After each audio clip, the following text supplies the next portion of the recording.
नमस्कार. छायाज रेसिपीजमध्ये आज आपण बेसन आणि घरी उपलब्ध साहित्यामध्ये खूपच मस्त अशी रेसिपी बनवणार आहोत. तर सुरुवात करूया.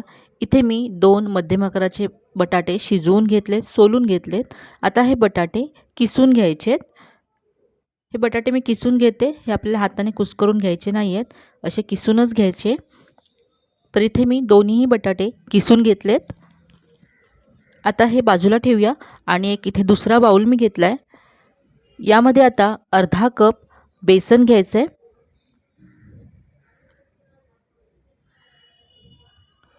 यामध्ये आता बारीक चिरलेली हिरवी मिरची घातली मी. यानंतर आलं आणि लसूण किसून घेतलं. अर्धा इंच आलं आणि 4 ते 5 लसणाच्या पाकळ्या मी इथे घेतल्या होत्या. यानंतर इथे 1 चमचा चिली फ्लेक्स घालायचे. चिली फ्लेक्स नसतील तर तुम्ही लाल तिखटसुद्धा इथे चवीप्रमाणे घालू शकता. यानंतर यामध्ये अर्धा चमचा ओवा घालायचा आहे आणि अर्धा चमचा जिरं घातलं आहे. यानंतर यामध्ये चवीप्रमाणे मीठ घातलं. आता यामध्ये पाणी घालायचं आहे. तर इथे मी 1 कप पाणी घेतलं आहे. हे 1 कप पाणी इथे थोडं थोडं घालत हे मिक्स करत जायचं आहे. आपण अर्धा कप बेसन घेतलं होतं, तर अर्धा कप बेसनाला 1 कप पाणी इथे आपल्याला लागणार आहे. तर असं थोडं थोडं घालत हे मिक्स करत जायचं, म्हणजे याच्यातल्या गुठळ्या निघून जातील. इथे लक्षात ठेवा, एकत्र 1 कप पाणी घालू नका. सगळं पाणी जर एकत्र घातलं तर बेसनमध्ये गुठळ्या होतील. म्हणून थोडं थोडं घालत हे मिक्स करत जायचं, म्हणजे अगदी स्मूथ असं हे पेस्टची तयार होते. अजिबात गुठळ्या होत नाहीत. तर असं हे मी विस्करने मिक्स करून घेतलं आहे. तर उरलेलं सुद्धा पाणी इथे मी घातलं आहे. तर इथे मी सगळं 1 कप पाणी घातलं.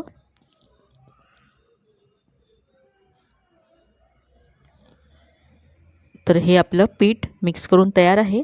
यामध्ये आता पाव चमचा हळद घालायची, रंग छान येईल रेसिपीला. आता पुढची कृती करूया. तर इथे गॅसवरती मी एक पॅन गरम करत ठेवला आहे. पॅन गरम झाल्यानंतर यामध्ये तेल घालायचे. इथे मी 2 चमचे तेल घातलं आहे. तेल गरम झालं आहे. आता हे जे आपण बेसन आणि पाणी एकत्र करून ठेवलं होतं, ते असं तळापासून मिक्स करून घ्यायचं, कारण बेसन खाली बसतं. आणि हे असं या पॅनमध्ये घालायचं आहे.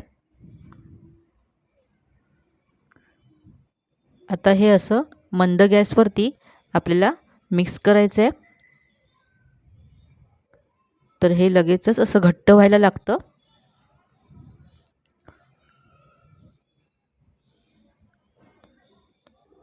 तर इथे पहा, बेसन असं घट्ट झालं आहे. तर याचा गोळा होईपर्यंत आपल्याला हे असंच ढवळत राहायचं आहे.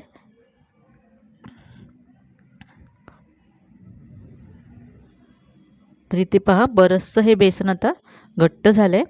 आता या स्टेजला यामध्ये जे आपण बटाटे किसून ठेवले होते ते घालायचे. आपण बटाटे किसून घेतले, कारण बटाटे किसून घेतल्यामुळे बेसनमध्ये ते व्यवस्थित एकसारखे सगळीकडे मिक्स होतात. तुम्ही जर हाताने कुस्करून घेतले तर ते मध्ये मध्ये अख्खेच राहतात आणि त्याचे तुकडे येतात दाताखाली. म्हणून हे असे किसून घेतले की ते एकसारखे बेसनमध्ये सगळीकडे मिक्स होतील. तर हे असं आता सगळं एकजीव करून घेऊया. आणि हे आता आपण घट्ट करून घेऊया. तर इथे पहा, असा याचा गोळा व्हायला लागला आहे. यामध्ये आता भरपूर बारीक चिरलेली कोथिंबीर घालायची आहे. कोथिंबीरसुद्धा मिक्स करून घेऊया.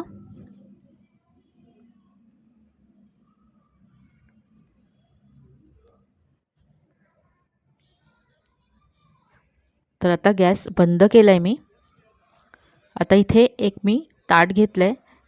याला असं तेलाने ग्रीस करून घ्यायचं. व्यवस्थित असं तेलाने ग्रीस करून घेतलं आहे मी हे. आता यामध्ये जे आपण बेसन घट्ट करून घेतलं आहे ते घालायचं आहे. आणि आता हे चमच्याने असं पसरवून घेऊया.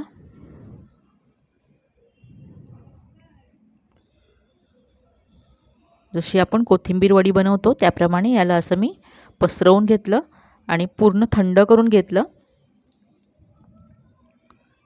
थंड झाल्यानंतर याच्या आता आपण वड्या पाडून घेऊ. तर इथे पहा मी सुरीला सुद्धा तेल लावून घेतलं आहे आणि हव्या त्या आकारामध्ये तुम्ही याच्या वड्या पाडू शकता. तर इथे मी अशा लांबट याच्या वड्या पाडणार आहे.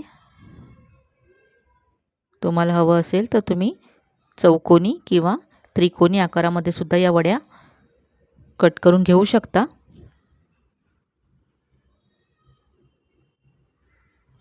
यामध्ये आपण चिली फ्लेक्स घातले त्यामुळे दिसायला खूप मस्त दिसतात ह्या वड्या. तुम्ही यामध्ये सफेद तीळ सुद्धा घालू शकता. तर इथे पहा मी अशा लांबट आकारामध्ये या वड्या कट करून घेतल्यात. आता या वड्या आपण शॅलो फ्राय करून घेऊया. तुम्हाला हवं असेल तर तुम्ही या वड्या डीप फ्राय सुद्धा करू शकता, पण आज आपण खूपच कमी तेलामध्ये या अशा शॅलो फ्राय करून घेणार आहोत. तर इथे मी डोसा तवा घेतला आहे, त्यावरती 1 चमचा तेल घातलं. यावरती या वड्या ठेवायच्या आहेत आणि आपण या थोड्याशा अशा परतून घेऊया दोन्ही बाजूने.